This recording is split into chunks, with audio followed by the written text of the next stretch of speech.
Hey, what's up?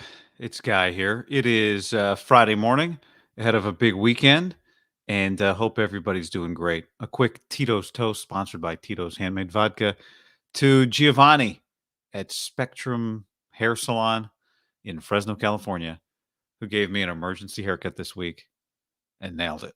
Tito's Toast to you, my friend. Whatever you're doing this weekend, take a little Tito's, crafted to be savored responsibly. A lot to talk about here.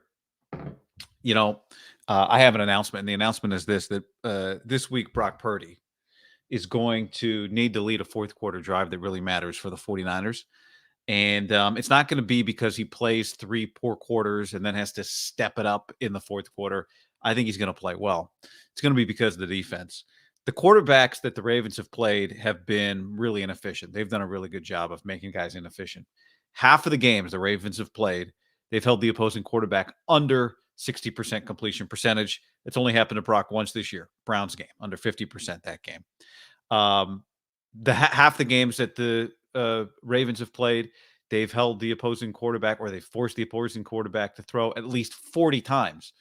That's not the Niners' recipe for success. We know this because Brock Purdy has never in his career thrown the ball 40 times. I don't think he's about to start now. I don't think he's going to throw it more than 40 times. And I don't think he's going to be under 60% completion percentage. Hell, if he's under 70% completion percentage, like he was last week, that's news. I think he's going to be fine. But I do think he's going to be in an unusual position, the position that didn't result in wins against the Vikings, the Browns, the Bengals. And I think it's because of the defense. The Ravens run the football. They've run the football more than anybody in the NFL this year. The Niners defense by far and away has faced the fewest rush attempts in the NFL this year by far. And there was all this talk coming out of the Cardinal game about whether or not they were dialed in, they were locked in. Was it just because they didn't have Armstead? They didn't have Javon Hargrave in the middle of their defense that they couldn't tackle? Are they bad at tackling? Do they practice too hard? Blah, blah, blah. Yeah, it's a real thing. It's not just because they took the Cardinals lightly. When you go look at the PFF stop percentages, when they don't have Hargrave and Armstead in there, they really do struggle to tackle. Obviously, that puts more stress on Fred Warner, Drake Greenlaw. We'll see if those guys play, but that's going to be a real thing. The Ravens should be able to somewhat effectively run the football in the way I thought the Eagles might be able to have done it against the Niners. That never came to pass. But I think because of that, the Niners are not going to be able to run that same recipe of get a lead, get a bigger lead, get a bigger lead, ice the game. We never see fourth quarter Brock, which is fine. I mean, on one hand, you kind of want to see it. Now that the Eagles lost last week, it takes a little bit of that standings pressure off. And it's an opportunity for him to have kind of a moment that is not statistically based. That's not something that you argue about. It's just kind of eye test moment. Did you do it? Did you not? I've brought this up a couple times when we talk about Montana. Like, for everybody growing up who didn't see Joe, when people would tell you about Joe, what would they say? Basically, they'd tell you how many rings he won, and they tell you the John Candy story. Nobody was ever like, but did you see his efficiency? Ever. And we all got the message.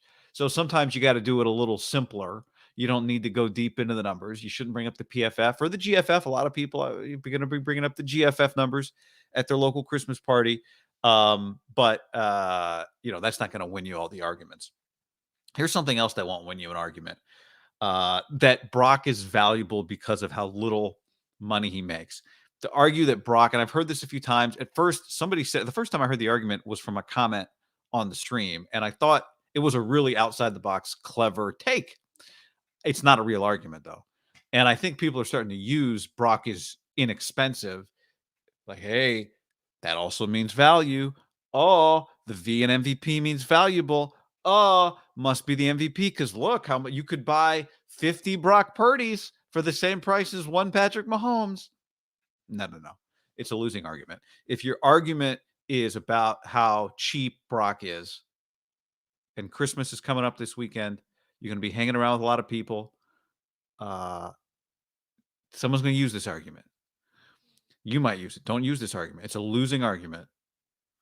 If you argue it's because he's cheap, that's part of the reason he's valuable. I think it cheapens what his value is. It's about performance. It's about on-field performance.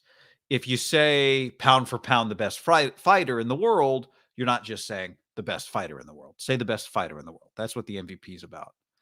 John Miller, the Giants Hall of Fame broadcaster, sometimes has this joke. He'll say it on the air when he introduces somebody that he likes, and he'll say, you know, um, the best broadcaster in his price range, right? And it's funny because it's a backhanded compliment, but it's not a compliment at all, and it's a joke. And when you say, "Well, Brock, he's you can't in this price range, you can never find an MVP," but no one has ever used that argument for MVP. Salary has never come into play for MVP. Salary won't come into play for MVP. The people voting for MVP should not use salary. It's silly. It's dumb. It's not the V in valuable is not fuel efficient. When you're arguing, well, he's cheap, it's like saying he's fuel efficient. No, what's the fastest car? What's the best car?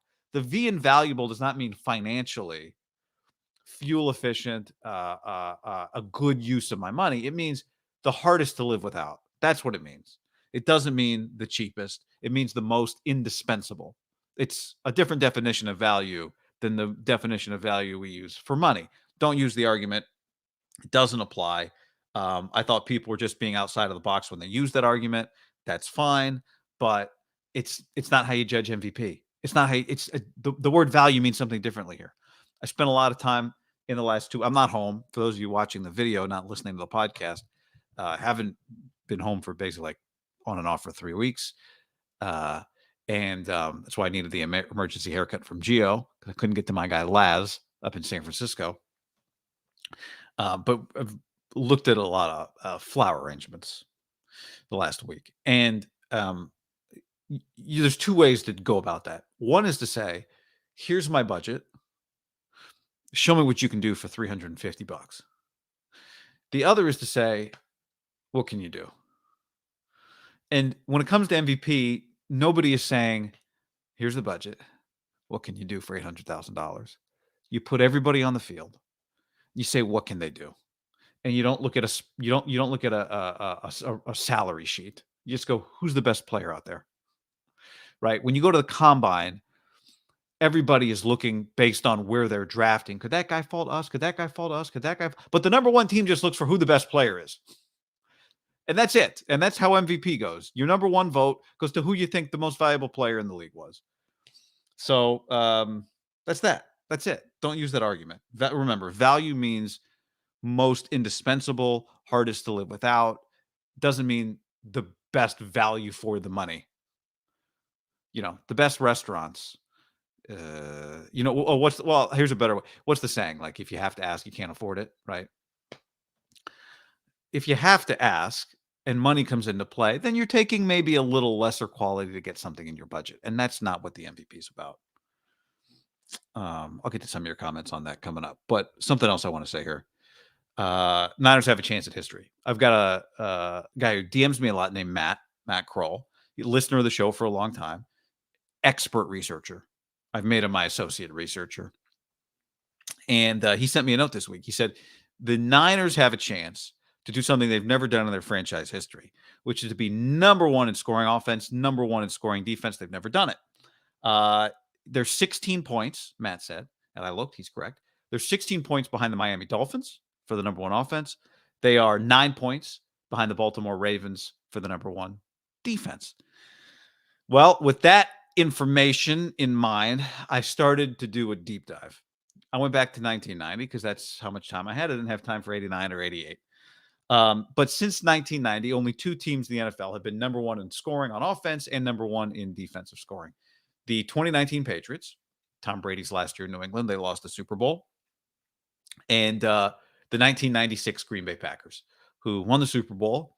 They did it with an all-time great quarterback in his prime. That year, Brett Favre won his second of 3 straight MVPs. So the Niners are trying to do something that's only happened twice since 1990. But one of the teams won the Super Bowl. One of them got eliminated in the first round and lost their franchise quarterback. So it's clear it means nothing. Plenty of teams clearly have won the Super Bowl without being number one and number one. But I do think it's something that if the Niners pull it off, number one in offense, number one in defense, it's kind of like the in-season tournament, basically. Nobody cares. Unless you go on to win the Super Bowl, and then you look back and go, wait a second, were we watching one of the best teams, one of the best champions of this era? And I think the answer to that question would be yes. Now, it takes history and hindsight. You got to be looking in the rear view to kind of see the historical context of that. And I think Brock Purdy going on to be a franchise quarterback would really strengthen that argument. But the fact is that since Super Bowl one, only 2 times has a Super Bowl champion been number 1 in offense in the league that year and number 1 in defense in the league that year. One was the 1996 Green Bay Packers. We already talked about that. Um, that's a historic team in the sense that we don't talk about them when you talk about the great teams necessarily, but in the sense that that was a Hall of Fame, arguable top 10 quarterback, whatever, in his prime. Team that people felt like maybe could have won more championships, right? The league was really good. The NFC was really good. And the other team is the 1972 Dolphins, who went undefeated. So that would be kind of the rarefied air. Nobody's thinking about number 1 offense and number 1 defense and what that gets you until it's all said and done and you look back. But if you win the Super Bowl having done that, then you've got a chance. You will have done something historic. I mean, there's no argument about it. Now, whether or not people talk about you that way, I think depends on what comes next, right? If Brock goes on to be a franchise guy, you win another Super Bowl, that sort of thing, then I think you'll look back on this team and go, "Ooh, maybe we didn't realize it at the time, but that turns out to be one of the great champions." Now, do you have to be number 1 in offense and number 1 in defense to be that? No. I mean, there are teams that have won the championship that were close, and no one talks about the ranks because you just know they were a good team. The 84 49ers were number 1 in offense. I'm sorry, number 1 in defense, number 2 in offense. The next year, same thing happened again. The 85 Bears were number 2 in the NFL in offense, number 1 in the league in defense. Nobody uses those metrics when they talk about those teams. They just know those teams were great. But nobody right now is talking about this team like some historical team, which we shouldn't be. They haven't won a championship. But I do think it'll turn out like with a little excavation. Wait a minute. Maybe we were watching something pretty special there. So that's that. All right. Let's get to a couple of your comments. Thanks for letting that go. And Matthew asked on the stream, Yamamoto pod. No. Didn't get it. Robbie on the stream says the ending of this movie points to a Brock Purdy fourth quarter Super Bowl comeback. Does it not? Well, I mean, it's been weird enough it's been crazy enough to this point. So maybe, I mean, that would be kind of the feather in the cap, but that's not the way this team wins. It's generally. Jared on the stream says, with his comment, have a bad feeling this defense is going to not look incredible in this game. Mobile quarterbacks, for whatever reason, we look awful against them. Well, Jalen Hurts. No, this guy's better than Jalen. This guy's better than Jalen Hurts. Lamar Jackson runs differently than Jalen Hurts, right? You saw the clip. Nick Bosa said, we kind of put out the blueprint. This was going into the Dallas game. We kind of put out the blueprint on how to defend Hurts in B gaps. And it worked. I don't know if that's going to be as easy against Lamar. It's not. Actually, I know it's not going to be as easy against Lamar. It's going to be hard. I think it's going to be tough. But sometimes you got to win tough games. Hi, Rufelos says on the stream, if salary came into play, Brock Purdy wins in a landslide. Right. That should be a different award. It should be a different award. Like a JD Power is named the Honda Civic, the best value in America. That's an award, probably. They're always saying the name JD Power on TV car ads. And I'm sure that's an ad every single car has won some JD Power or something. Because they're always saying it, so I assume they've all won it.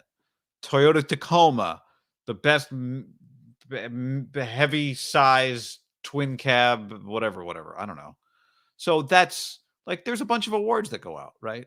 There's also the Oscar for Best Actor, period. And it's like, the Oscar for sound management. And they announced that one the night before. Can the 49ers stop the Ravens run game without Hargrave and Armstead? That's the question. The answer is no. They can't stop it. Surprised to see Guy live this early, 5:45 in Hawaii. I set my clock to Hawaii time. I live on island time. Tyler says, "Up and early, hair's immaculate." Again, here's a lesson, actually. I'm glad I meant to say this, I forgot. I learned a really good lesson this week. For all of you out there on your hair care journey. But this actually lesson applies to a lot of people. So I went to see this guy, Gio, to cut my hair. And I'd seen my guy Laz for like 3 years. I get a haircut 2 to 4 times a month with Laz. I have a unlimited haircut arrangement with him. And every single time he knows my hair inside and out. And every time he still goes over it. Every single time. We review it to make sure we're on the same page. It's a great lesson. It's very football coachy. I appreciate it very much. And so when I went and saw Gio, what, I could tell, like, new client, he doesn't exactly know. What do you want? And, you don't know what you're getting. I said, Gio, here's the deal. We're going to go 2.5 on the sides. We're not going to taper the back. We're going to round it. We're going to taper the sideburns. Okay. No part. We're going to sweep all the way across in one motion. We're going to take a 1/4 inch off the back. We're going to take a little less than that off the front. We're going to texture the whole thing. That's it. So about 10, 15 minutes into the cut, Gio said, were you nervous about coming to a new barber? And I said, no, and I'll tell you why. Because my guy Laz gave me the language and communication skills to tell you exactly what I want. So as long as you, as the barber, are good and you understand communication, barber communication, then I've got the playbook right here. I'm handing it to you and I'm communicating it properly. But, for most of you guys out there, get your hair cut. You may not get your haircut that much. You may not go to the same barber. You may not be that dialed on the details. It's a lot harder to communicate to somebody new exactly what you want. But I communicated in my barber had taught me barber English. And so I communicated in barber language and he got it. And that's the key. That is the key for any of you out there. When you find a good barber, make it very clear, make them explain to you what they're doing and then remember it and review it. And then you can communicate it to other people. And then that's half the battle. Is it can be like anything else, communication, clear instructions, half the battle. What was the question? Michael on the stream says, I don't have much faith in the Vikings. They'd have to win to put pressure on the Rams. Oh, I think that's a week 18 comment. Yeah, I think the Rams are a problem. This year is like the reverse of some of the other years in the NFL, in the NFC West specifically, where it's been McVay running away with it and Shanahan trying to chase him down. And, this is Shanahan's got the McVay year going, just playing from out in front. And McVay's got the Shanahan thing going this year. Old Kyle, whose teams used to have to scratch and claw. I say old Kyle, I mean, not that long ago. But where you look up and go, is this team going to be a total disaster? The 21 team, and then they find a way into the playoffs. That's the Rams team. They're dangerous.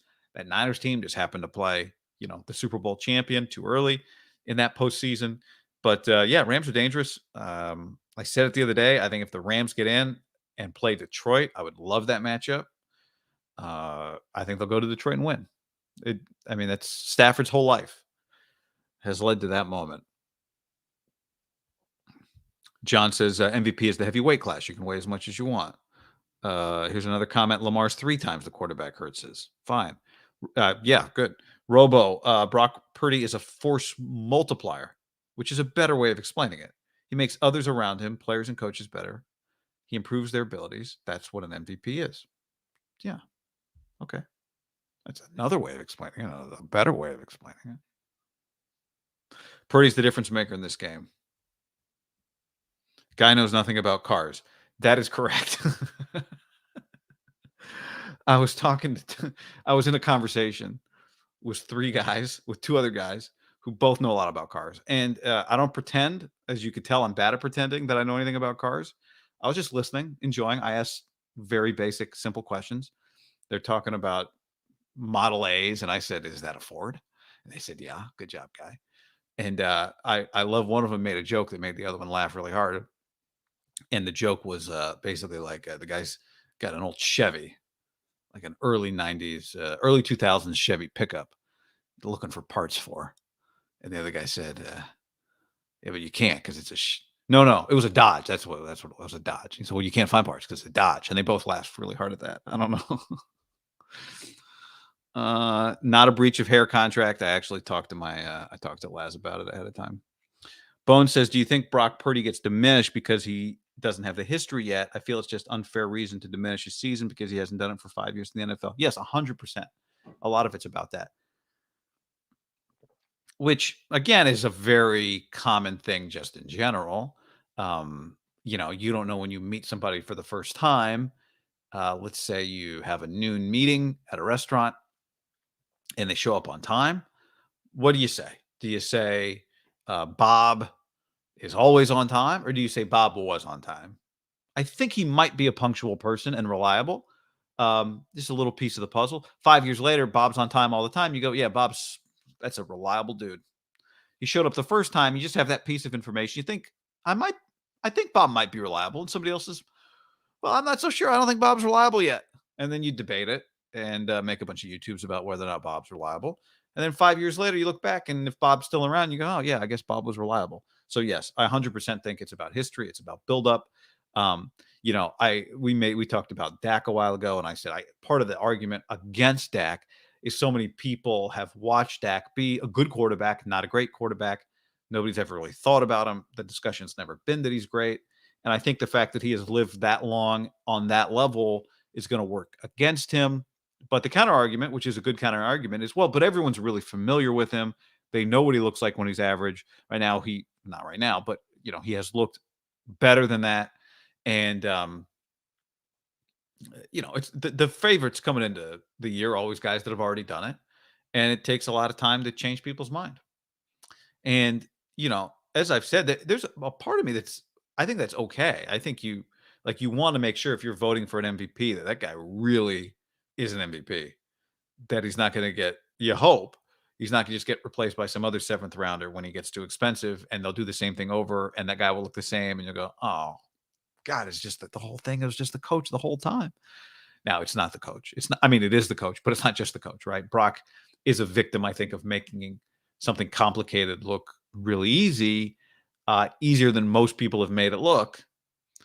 It's why I was kind of excited to see on the edge of my seat, but excited to get a little bit of Darnold the other day. We didn't get enough to really get a feel for, but he did, throw two incompletions because he threw the ball in part, maybe because he threw the ball too hard. So I think Brock's also a victim of that, of like, it looks so good.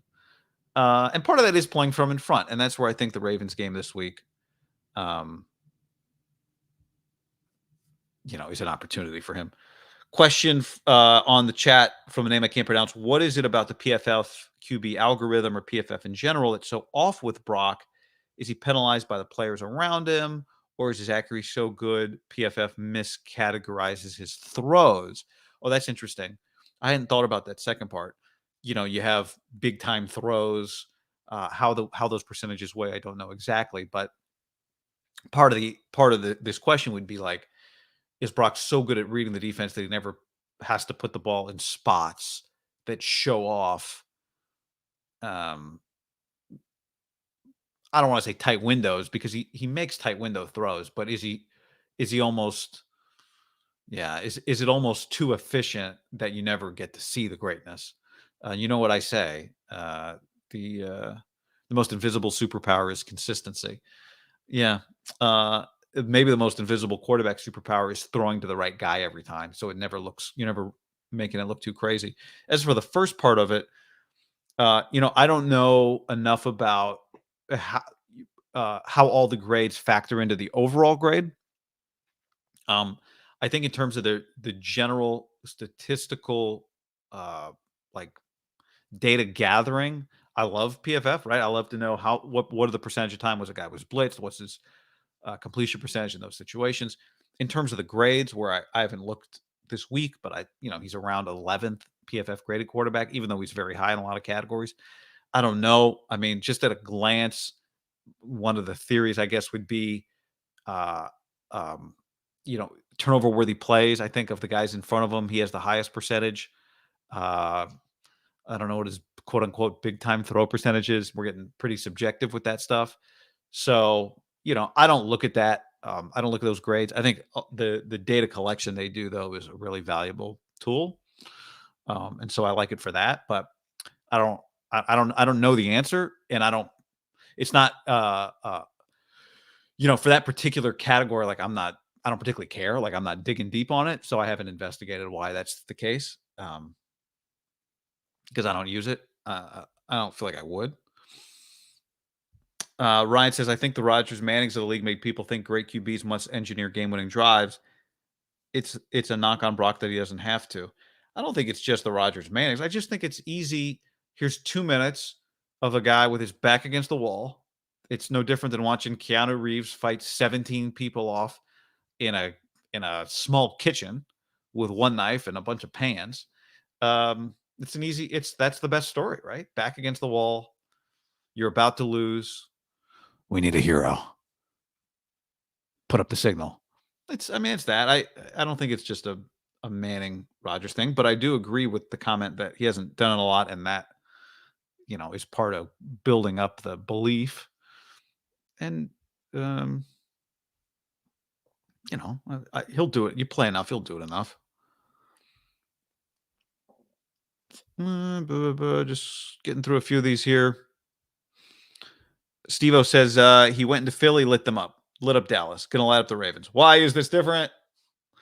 I think he's gonna have to score more, or at least score more efficiently, even than because I think the Ravens are gonna run the ball efficiently against the Niners. That's why. Don't be surprised if the Niners come out of this game with a lot of injuries, as the Ravens do a lot of headhunting. All right. If it happens now, I will not be surprised, folks, because I am Nidabit. Told us.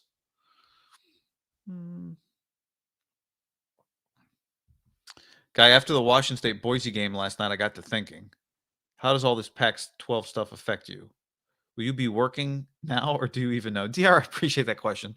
I'm not going to deep dive that now, not because I don't want to talk about it, just because I got to go soon. But yeah, we'll see is the short answer to that in terms of calling games. Obviously, there won't be all those I did, for those of you who don't know, called games and done like studio shows I'm still doing that right now, like basketball games for Pac-12 Network.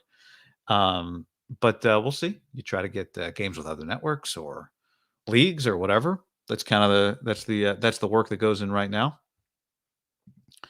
Brad gave me $10 on the super chat. I don't know how I'm going to answer this question. Guy, you have truth serum. Good for one question. Who you asking and what's the question? NFL or otherwise. It feels like a waste to ask anything but an NFL question, since that's the most important thing that's ever happened in this world. Ask Ray Lewis what really happened. God, I don't know. You've stumped me. $10. Any question. I can't even conceive. I mean, you'd want some like secret to the universe question. Truth serum for one good question. God. Ask Shanahan who's really the MVP. McCaffrey or Purdy. Go with that. That's probably not the best use of my one question, but we'll go with that. End the debate right then and there. All right. That's that for this. We'll see how the weekend plays out in terms of anything happen on Saturday. Pod or video worthy. Monday, of course, Ravens game. And yeah, have a good holiday, everybody. For those of you that participate in that, enjoy. And if you're going to somebody's house, bring a Tito's. If they're coming to yours, have Tito's on hand. Makes you a great host. And if you're just chilling, always consider maybe a little Tito's and ginger. You go a little Tito's and hot tea if it's cold wherever you are. Little Tito's John Daly, little Tito's Arnold Palmer lemonade. That's always a winner. But go to titosvodka.com. Ton of good things there. All right, I was about wrapping up, but Damon here. Can we please stop misrepresenting the MVP award? The award goes to the player most responsible for team success, not the best player So not CMC.